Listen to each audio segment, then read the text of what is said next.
ಇವತ್ತು ಬೆಳಗ್ಗೆ ನಮ್ಮ ಕಿತ್ತೂರು ಪೊಲೀಸ್ ಠಾಣಾ ವ್ಯಾಪ್ತಿಯಲ್ಲಿ ನಮ್ಮ ಪೊಲೀಸರು ಆತ್ಮರಕ್ಷಣೆಗಾಗಿ ಗಾಳಿಯಲ್ಲಿ ಗುಂಡಾರಿಸಿ ಆಮೇಲೆ ಆರೋಪಿ ನಮ್ಮ ಪೊಲೀಸರ ಮೇಲೆ ಅಟ್ಯಾಕ್ ಮಾಡಿರ್ತಕ್ಕಂಥ ಸಂದರ್ಭದಲ್ಲಿ ತಮ್ಮ ಆತ್ಮರಕ್ಷಣೆಗಾಗಿ ಮತ್ತೊಂದು ಸುತ್ತಿನ ಗುಂಡನ್ನು ಆರೋಪಿತರ ಮೇಲೆ ಹಾರಿಸಬೇಕಂತ ಸಂದರ್ಭ ಬಂತು.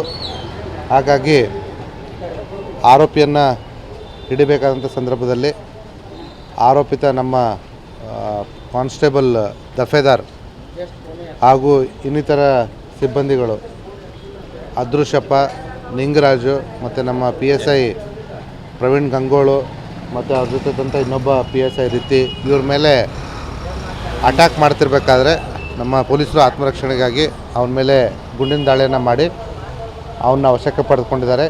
ಈಗಾಗಲೇ ನಮ್ಮ ಗಾಯಗೊಂಡಿರ್ತಕ್ಕಂಥ ಪೊಲೀಸರು ಮತ್ತು ಆರೋಪಿತನನ್ನು ನಾವು ಹೆಚ್ಚಿನ ಚಿಕಿತ್ಸೆಗೆ ಜಿಲ್ಲಾ ಆಸ್ಪತ್ರೆ ಅಂತ ಬಿಮ್ಸ್ಗೆ ಸೇರಿಸಿದ್ದೀವಿ.